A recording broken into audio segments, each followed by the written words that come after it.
हरे कृष्णा मित्रों, नरहर सुनार रहते तो पंढरपुर में थे, किंतु उनका हृदय काशी के भोले बाबा ने चुरा लिया था। शिव की भक्ति में रहने पर ये इतने मग्न रहते थे कि पंढरपुर में रहकर भी विट्ठल भगवान को न तो इन्होंने कभी देखा और न ही देखने को उत्सुक थे। नरहर सुनार का काम करते थे, इसलिए जब सोने के आभूषण बनाते तो उस समय भी शिव शिव शिव शिव का नाम सतत इनके ओठों पर रहता, इसलिए इनके बनाए आभूषणों में भी दिव्य सौंदर्य झलकने लगता था। पंढरपुर में ही रहता था एक साहूकार, जो कि विट्ठल भगवान का भक्त था। उसके कोई पुत्र न था। उसने एक बार विट्ठल भगवान से मनौती की कि यदि उसे पुत्र हुआ तो वह विट्ठल भगवान को सोने की करधनी पहनाएगा।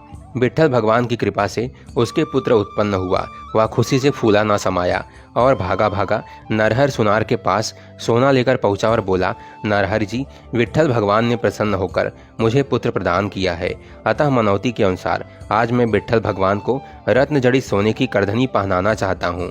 पंढरपुर में आपके अलावा इस प्रकार की करधनी और कोई गढ़ नहीं सकता, इसलिए आप यह सोना ले लीजिए और पांडुरंग के मंदिर में चलकर विट्ठल भगवान की कमर की नाप ले आइए और जल्दी से करधनी तैयार कर दीजिए। विट्ठल भगवान का नाम सुनकर नरहर जी बोले, भैया, मैं शिव जी के अलावा किसी अन्य देवता के मंदिर में प्रवेश नहीं करता, इसलिए आप किसी दूसरे सुनार से करधनी तैयार करा लें।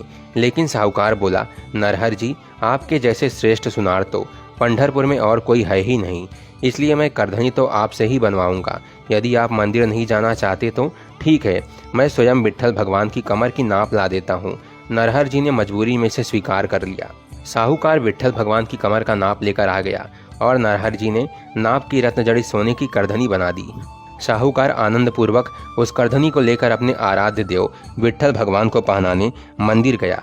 जब पुजारी जी वह करधनी विट्ठल भगवान को पहनाने लगे तो वह करधनी कमर से 4 अंगुल बड़ी हो गई। साहूकार करधनी लेकर वापस नरहर जी के पास लौटा और उसने करधनी को छोटा करवा लिया।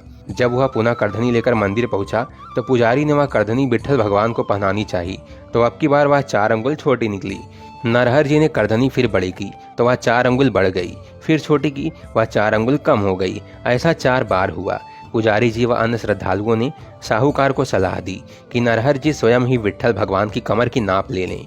साहूकार के अत्यधिक अन्न विनय करने पर नरहर जी बड़ी मुश्किल से विट्ठल भगवान के मंदिर में जाकर स्वयं नाप लेने को तैयार हुए, किंतु कहीं उन्हें विट्ठल भगवान के दर्शन न हो जाएं, यह सोचकर उन्होंने साहूकार के सामने यह शर्त रखी कि मंदिर में घुसने से पहले अपनी आंखों पर पट्टी बांध लूंगा और हाथों से टटोल कर ही आपके विट्ठल भगवान की कमर की नाप ले सकूंगा।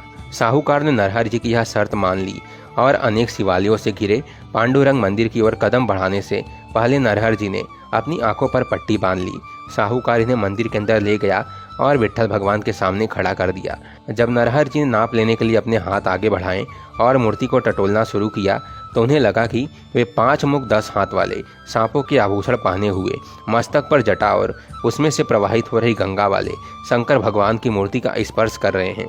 नरहर जी ने सोचा, कहीं साहूकार मुझसे ठिठोली करने के लिए विट्ठल भगवान के मंदिर की जगह किसी शिवालय में तो नहीं ले आए हैं। यह सोचकर ये अपने आराध्य देव के दर्शन के लोभ से बच नहीं पाए और प्रसन्न होकर इन्होंने अपनी आंखों से पट्टी खोल दी, किंतु आंखें खोलकर देखा तो ठगे से रह गए।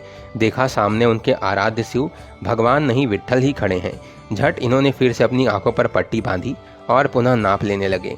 लेकिन जैसे इन्होंने पुनः मूर्ति के दोनों ओर अपने हाथों को ले जाकर कमर का नाप लेने का प्रयास किया तो इन्हें पुनः ऐसा आभास हुआ कि मानो ये अपने इष्ट देव बाघंबरधारी भगवान शिव जी का ही आलिंगन कर रहे हैं। जैसे ही आंखों से पट्टी खोलकर देखा तो पुनः विट्ठल भगवान की मुस्कुराती हुई छवि दिखलाई पड़ी।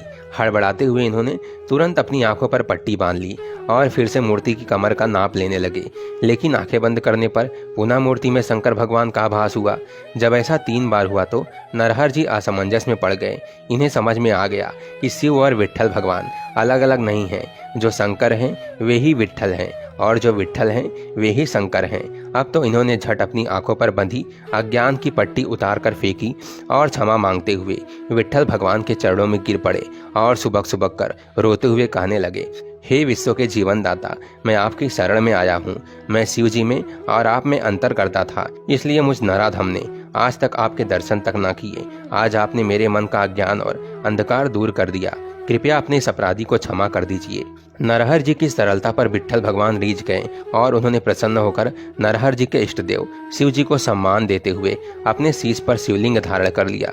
विट्ठल भगवान को सिर पर शिवलिंग धारण किए देखकर नरहर जी और भी अधिक रोमांचित हो गए और अश्रुपात करते हुए गदगद स्वर से उनकी स्तुति करने लगे। अब की बार नरहर जी ने विट्ठल भगवान की कमर की नाप लेकर प्रेमपूर्ण हृदय से जो करधनी बनाई वह उनकी कमर में बिल्कुल ठीक बैठी। विट्ठल भगवान को रत्न जड़ित करधनी पहने देख नरहर जी और साहूकार भाव विभोर हो उठे। अब नरहर जी विट्ठल भगवान को अपने इष्ट देव शिव भगवान का ही रूप मानने लगे थे। अतः ये विट्ठल भक्तों के वारकरी मंडल में शामिल हो गए। ये विट्ठल विट्ठल विट्ठल विट्ठल का भगवान नाम संकीर्तन करते हुए मस्ती में नृत्य करते आज भी अपने सिर पर शिवलिंग धारण किए पंढरपुर के विट्ठल भगवान के दर्शन कर भक्तजनों को नरहर सुनार की इस कथा की बरबस याद आ जाती है। हरे कृष्णा, राधे राधे। भगवान पांडुरंग विट्ठल की जय।